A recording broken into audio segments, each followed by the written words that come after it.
Hello guys, good morning. माझी कालची देवाची ज्योत आजसुद्धा उजेड देते. चला, आज माझ्या हस्बंडची डिमांड होती, मी घरी आहे तर मला पालक पराठे आणि अंडा भुर्जी कर. चला, तर त्याची तयारी केली. तयारी करता करता माझ्या हस्बंडनी आणि माझी काल लहान बहीण आली होती. ती मला बोलले, ताई तू सगळे तुझे फ्रेंड्स फिरायला जात आहे, तुला असं हाऊस नाही का तू कुठे गेली पाहिजे म्हणून. मी म्हटलं, का रे, तू का मला असा प्रश्न करत आहे. नाही म्हणे की मला पण असंच पाहिजे म्हणे की मी कुठे फिरायला गेले पाहिजे. अरे जरुरी नाही ना, तो खुश आहे तर तुम्ही खुश राहण्याचा तसाच प्रयत्न करा. तुम्ही त्याची का बरं कॉपी करते. तुम्ही स्वतःचा विचार करा ना की तुम्ही स्वतः कशामध्ये खुश आहे. छोट्या छोट्या खुशीमधून ते मोठी खुशी शोधण्याचा विचार का नाही करत की तो असा करते म्हणून आपण तसं.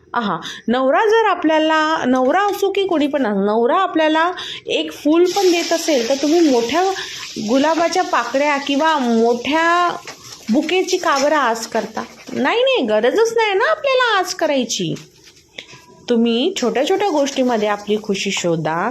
जसं आनंदामध्ये छोट्या आनंदाचं आपण मोठा आनंद कसं करू त्या गोष्टीला. आणि आपल्याला जॉब नाही ऑफर झाली, अरे आपल्याला जॉबचा कॉल तर आला, त्यामध्ये खुश राहायचं ना की हा विचार करायचा. चला, भेटूया नेक्स्ट ब्लॉग.